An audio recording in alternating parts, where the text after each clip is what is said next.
Good morning, everyone. This is Lisa Listen with LisaListen.com and the blog Are You My Cousin? Well, it's Tuesday morning again, and so it's time for another Tuesday's genealogy tip.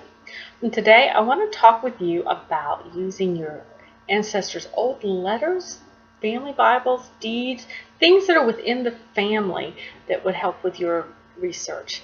And the big thing I really want to impress on you here is that many people come to me and say, oh, I don't have letters from my grandparents.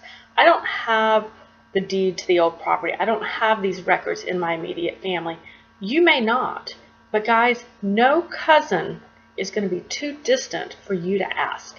In other words, you may want to ask that first cousin once, twice, 3 times removed, because they very well may have information, even though they are a collateral line, or rather distant from your own direct line, they still may have information.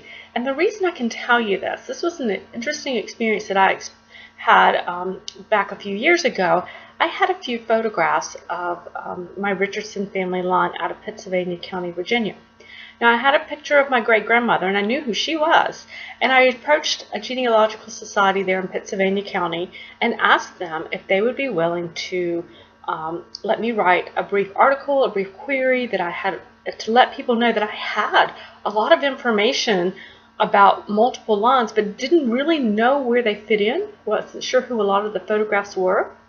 They agreed, and it turns out I was contacted by a gentleman in Alaska who said, your great-grandmother's photograph is in my mother's photograph album. There we go, guys. This was a collateral line of mine, and he had information about a different line. He had a photograph of my great-grandmother who died in 1827. So no cousin, no family member is going to be too distant in that genealogical tree for you to ask. So pursue those sources. When you meet someone who is off of another line, another family line, ask them.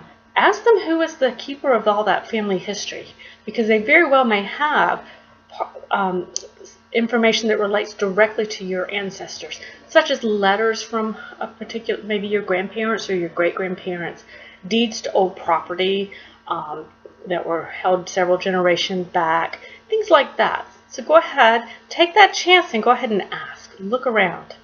There you have it, guys. I'd love to know how this works out for you. So if you find some really great information by approaching a more distant relative, hop over to the Facebook page and leave a comment.